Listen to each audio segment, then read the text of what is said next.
Hey everyone, and welcome back to Zero to Hero Episode 2.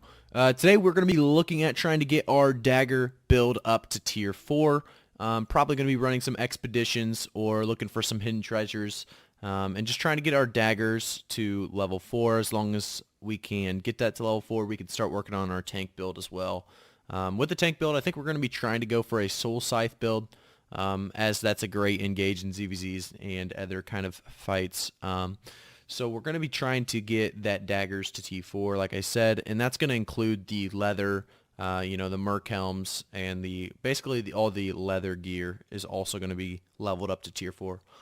So what you guys need to remember is you have 100 learning points coming out of the tutorial, and your 100 learning points are going to be, you can use them later on because they are more beneficial later on.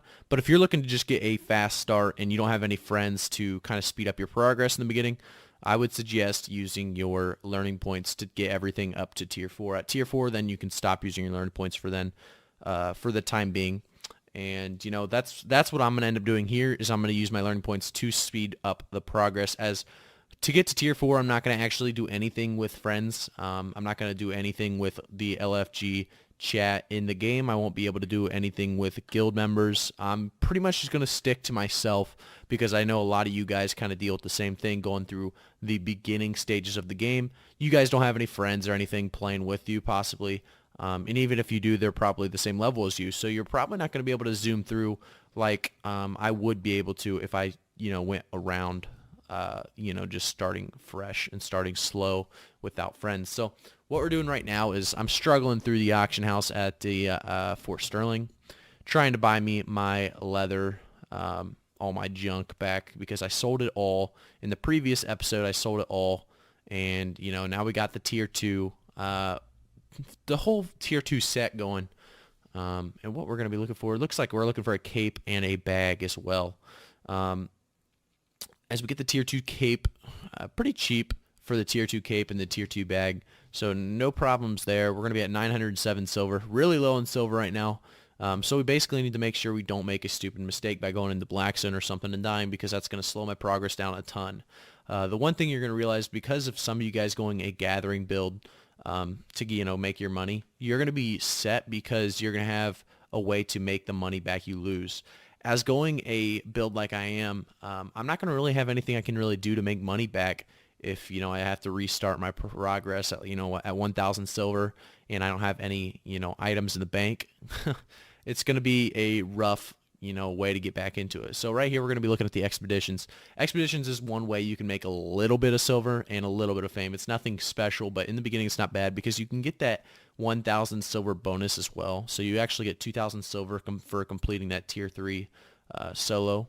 But that is at Tier 3 you have to be. So right now I'm going out into the random blue zone. I just picked a random one, went out here and just started attacking mobs. We're going to try to get ourselves to Tier 3. It doesn't take much. As you see, we got Tier 2 on and we kill the mob. We get our silver and it says that's a start. So we're basically, like I said, trying to get ourselves to Tier 3. And here's 2 more mobs for us. We're going to stack them up with the enchanted arrows or whatever it's called. It's going to basically do AoE damage, which is going to help us take these down. With the deadly shot as well, it's going to do a little bit of AoE damage. So that's helpful to get groups of mobs in a line. That's going to be helpful for pretty much any AoE DPS in the future. So you're going to want to make sure you're kind of just stacking them across from each other to speed up your progress. I get my destiny fulfilled. That means I have Journeyman's Reaver completed. And then I'm going to notice I'm about 1 away on the learning points to use my learning points to get this to T3. So I do end up killing 1 more mob. Go to the bank, see that I need item equipable, and I use my learning points. It's only 2 learning points, which is literally nothing in the future. So it's really not a big deal to use them early on like this. You're really not going to slow your progress later on. I mean, 6 learning points is not going to do anything for you, or 4 learning points, my bad. So you saw that we are now able to wear Tier 3. We're 1 away from being able to wear specialized armor and specialized weapons, which is going to be a lot of fun. And now we're going to go back to the marketplace, and we're going to get ourselves equipped with Tier 3. I already sold the dagger. We're going to be looking to buy the Tier 3 dagger. And let's see here. Looks like we're looking in to see what we need to actually get, and we are going to run a dagger in the beginning for the tier 4 as well, probably, because a bloodletter costs 40k. Unless we can make some good money, we're going to be stuck with a T3 or T4 dagger instead of a tier 4 bloodletter, just for the time being. But right here, you're going to be able to see that my novice bow is trying to sell for 139 silver. It's not selling right away, so I cancel it because I need a little bit more silver to buy my tier 3 dagger. So I'm going to sell this thing right here for 48 instead of 139. Unfortunate, we're going to lose a little silver. Not a big deal, though. That's like nothing later on. So we'll just end up buying our tier 3 journeyman's dagger and start leveling, our dagger up. So right here, we're going to have not enough money to actually upgrade our gear. We're going to go back in expedition to level our gear up so we can get that tier 3 gear as well. We're going to do one more expedition, it looks like. And, in the future, one thing I don't suggest is running expeditions more than once per that bonus. But in the beginning, since I am not going a gathering build or profession, it's kind of my only way to make money. I could go out there on the map and find those green spots and possibly make money that way. But I'll show you later on why I wasn't able to actually do that this time around. As we're on the boss now, I kind of skipped ahead a little bit for you guys. We're on the boss of the expedition. This is our second expedition here. We're going to be getting one. So he throws out a pretty dangerous move. It actually shreds you pretty well, surprisingly. But yeah, right there we kill him for he gives you a 500 silver drop. And then you also get 1,000 silver when you exit. This won't be the bonus, so I won't actually get that 2,000 silver that I got the first time. And as we get out of here, slowly loading. There we go. 4 sterling. We're back, and we get that 2,000 silver drop, actually. That was the 2,000 silver drop.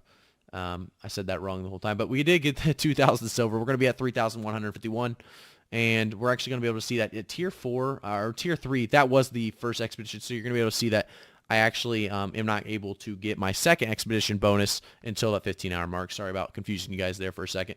But you're going to be able to see that tier 4 also gives you an item plus more silver. So if we can get to tier 4, we're actually going to be able to do an expedition and make more money off that expedition.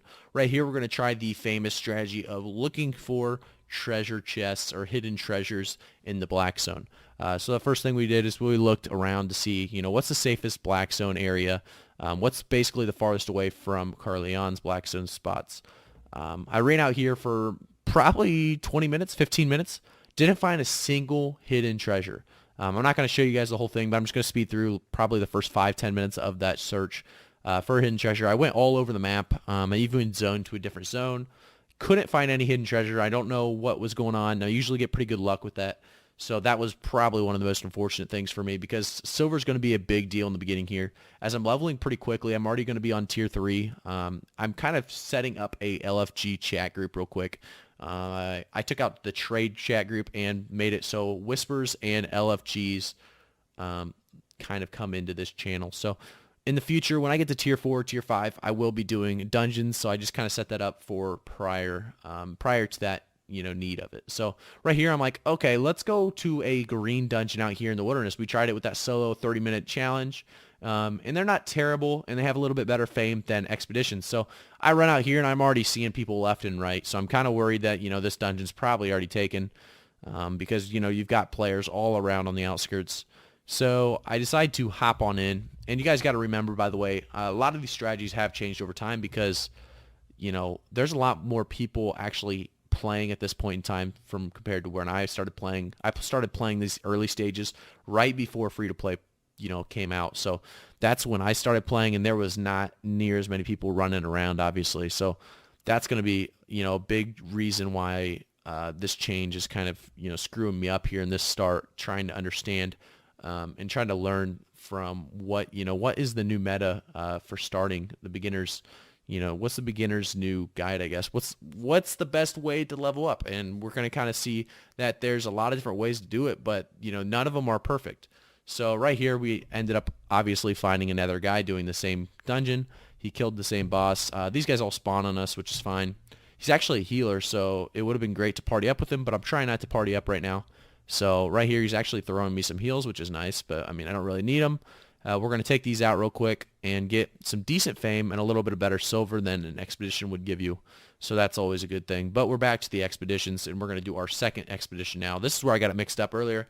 I thought we were on our second expedition earlier, but we're actually on our second expedition now.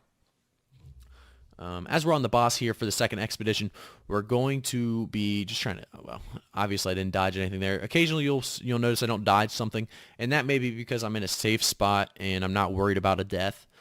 So I might be alt-tabbed at that, at that time. You got to remember I'm cutting this down to about a 12, 14-minute video or something. I don't know what this video will be, but I'm cutting it down a lot for you guys. So, I've probably been on for 45, 50 minutes here at this point in time, so I'm AFKing even in that big damage zone.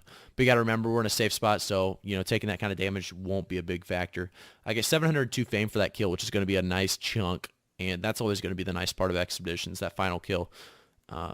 But we did get learning points reached, and we're going to be exiting here. As you guys see those learning points reached, we're already at tier 3, so that's going to mean tier 4 is available for us if we want to use our learning points to get that tier 4.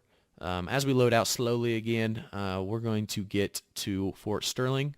You're going to see learning points reached popping still. They're popping, popping, popping.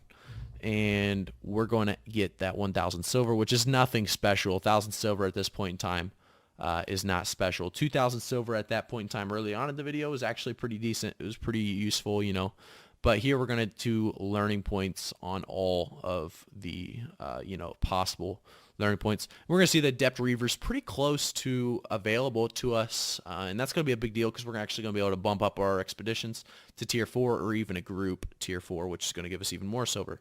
But expeditions is going to be kind of my moneymaker, which is kind of a sad thought because expeditions are really, really, really kind of garbage money. But if I was going a gathering build, like I said, you're going to want to be gathering right now instead of doing expeditions, most likely, if you need silver for better weapons. Because you're not going to make anything, doing expeditions. Not going to make enough, I should say. Right here, I actually just sold all of my weapons and armor. I'm going to go to Carleon, and I think in the next video, we're actually going to try some hidden chests in the Carleon area. We're going to have to run through Fort Sterling, so I'm not sure why I did that, because we're going to have to run through Fort Sterling's Realm Gate to get to Carleon's exit to remap our Realm Gate, if you guys know what I'm saying there. But if you follow me, you know what I mean, and I'm going to have to actually remap where I am using Realm Gates, and that's going to be a little bit of a problem. We'll have to, I'll probably do that before the next episode for your guys' sake, but we are going to be in Carleon basically for the next episode, and there will be a lot going on, and I'll see you guys next time as we slowly progress and get to the point where we are actually able to do some more content, and I'll see you guys next time. My